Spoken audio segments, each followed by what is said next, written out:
केजरीवाल, मैं तुम्हें चुनौती देता हूँ। पूरी सारी भारतीय जनता पार्टी देश में एक पिक्चर के पोस्टर लगा रही है। केजरीवाल अपने आप में एक विडंबना है और हम दिल्ली वालों के माथे पर कलंक है। इसलिए राजनीति करने आए थे। पिक्चरों के पोस्टर, अपने बच्चों को क्या जवाब दोगे? घर जाके बच्चे पूछेंगे पापा क्या काम करते हो? पिक्चरों के पोस्टर लगाता हूँ। ये जोकरपना नहीं है केजरीवाल जी।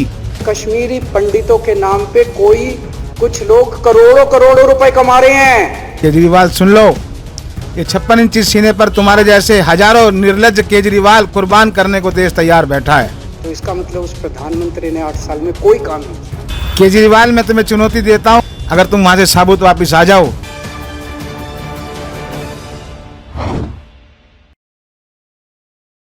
केजरीवाल ने जो कश्मीर फाइल को लेकर कहा, उसके बारे में आप क्या कहना चाहेंगे? केजरीवाल से और उम्मीद कोई हो भी नहीं सकती। केजरीवाल अपने आप में एक विडंबना है और हम दिल्ली वालों के माथे पर कलंक है। कश्मीर फाइल एक ऐसी हकीकत है, जिन लोगों ने उसको भोगा होगा उसको देखकर ही रूह कांप जाती है कि किस प्रकार की जाती हुई हमारे कश्मीरी बंधुओं के साथ। और सरकारें जो उस समय की थी वो तमाशा देखती रही। केजरीवाल, जब कोई जेएनयू में जिहाद होता है तो उनको नासमझ बच्चा कहता है। जब जमायती लोग करुणा फैलाते हैं तो उसकी संवेदना उनके साथ होती है। मस्जिदों के इमामों के लिए तनख्वाह देने को पैसा इसके पास है, लेकिन मंदिरों के पंडितों के लिए नहीं है। तो इससे और कोई उम्मीद की भी नहीं जा सकती। कश्मीरी पंडितों के नाम पे कुछ लोग करोड़ों करोड़ों रुपए कमा रहे हैं और तुम लोगों को पोस्टर लगाने का काम दे दिया। आंखें खोलो। 8 साल केंद्र सरकार चलाने के बाद अगर किसी देश के प्रधानमंत्री को विवेक अग्निहोत्री के चरणों में शरण लेनी पड़े तो इसका मतलब उस प्रधानमंत्री ने 8 साल में कोई काम नहीं किया। इसका ये कहना कि विवेक अग्निहोत्री का घर भरा जा रहा है और जो प्रधानमंत्री जी के ऊपर उसने कहा कि 8 साल उन्होंने कुछ नहीं किया और इसलिए अग्निहोत्री की शरण में जाना पड़ रहा है, तो इस निर्लज्ज को मालूम होना चाहिए कि पूरे भारत के अंदर आज मोदी जी की जो स्थिति है वो विश्व के अंदर एक नेता के रूप में है और भारत का मान सम्मान पूरे विश्व में बढ़ रहा है। शायद केजरीवाल को इन बातों की कोई कल्पना नहीं है। 56 इंची सीना कहने से नहीं होता, करने से होता है। ये तो निर्लजता की सारी सीमा त्याग कर दिल्ली को शराब की नगरी तो बना सकता है, लेकिन जब कोई राष्ट्रवाद का विषय आता है, कोई हमारी सेना स्टिंग ऑपरेशन करती है, तो इसको सबूत चाहते होते हैं। आप देखिए किस निर्लज्जता के साथ इसने कहा, कोई फिल्मकार अगर पिक्चर बनाता है और इन ज्वलंत विषयों पर उसको संरक्षण तो कहीं से मिलता नहीं। वो नाचने गाने वाली पिक्चर तो है नहीं जिसमें कि लोगों को भड़वापन नजर आए।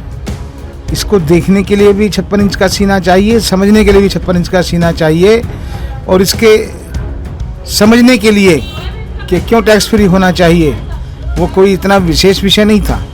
लेकिन जिस तरह से ये और इसके निर्लज्ज विधायक उसका मखौल उड़ा रहे थे, उन्होंने कहा कि ये झूठी फिल्म है।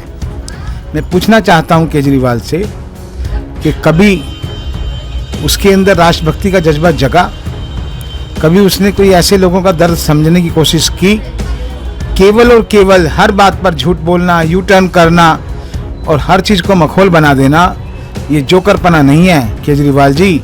ये वो त्रासदी है जिसे कश्मीर के सारे हमारे पंडितों ने सहा और दर दर की ठोकरें उन लोगों ने खाई जो वेल एजुकेटेड थे, जो अपने घरों में बड़े आराम से रहते थे, लेकिन इस आतंकवाद के चलते उनको कैंपों में रहना पड़ा। एक बदतर जिंदगी उनको जीनी पड़ी। आज भी उनके जख्म इतने गहरे हैं कि वो जब इस फिल्म की बात होती है तो सारा देश इससे जुड़ा है, लेकिन आप देश के साथ कभी नहीं जुड़े। जब जब गद्दारों की बात आती है, खालिस्तानियों की बात आती है, आपका मकसद केवल चुनाव जीतना रहता है, वोट पाना रहता है। आपके लिए कोई संवेदना नहीं है।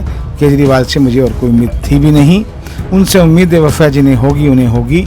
हमें तो देखना ये है कि वो जालिम कहाँ तक है। और केजरीवाल सुन लो, ये 56 इंची सीने पर तुम्हारे जैसे हजारों निर्लज्ज केजरीवाल कुर्बान करने को देश तैयार बैठा है। तुम झूठ बोलकर दिल्ली का मॉडल दिखाकर, जिसमें कोरोना में लाखों लोगों ने अपने प्राण गंवाए, और तुम वहाँ उसका मॉडल बता रहे हो कि मैंने हॉस्पिटल अच्छे कर दिए, मैंने स्कूल अच्छे कर दिए। अरे 1 किलोमीटर की भी सड़क PWD की साबुत नहीं है इस दिल्ली के अंदर। लोग तुम्हें भुगत रहे हैं, और MCD जिसका तुमने जिक्र किया, उसको पंगु बनाने का दुष्कर्म तुमने किया, उसका पैसा न देकर, और आज तुम छाती ठोक कर कहते हो कि मैं चुनाव लड़ने को तैयार हूँ। तुम बनारस में भी चुनाव लड़ने गए थे, तुम्हारे में ऐसा ही दमखम था, तो तुम फिर कभी ऐसा जाकर अपनी किस्मत आजमा लेना।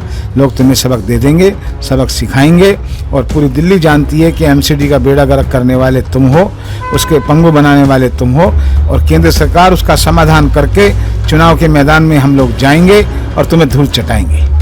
केजरीवाल, मैं तुम्हें चुनौती देता हूँ, कश्मीर भाइयों के बीच में जाओ और अपनी निर्लजता के साथ यही बात हंसकर कहना कि ये फिल्म झूठी है।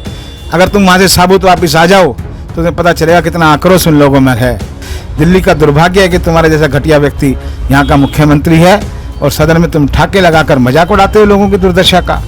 अरे 56 इंची सीना तुम्हारे जैसे हजारों निर्लज केजरीवालों पर के सामने कुर्बान करने को लोग तैयार बैठे हैं। वो मोदी है जो पूरे देश में ही नहीं, पूरे विश्व में आज डंका बजा रहा है भारत का। यूक्रेन से बच्चे वापस आए, वो मोदी जी का कारण था।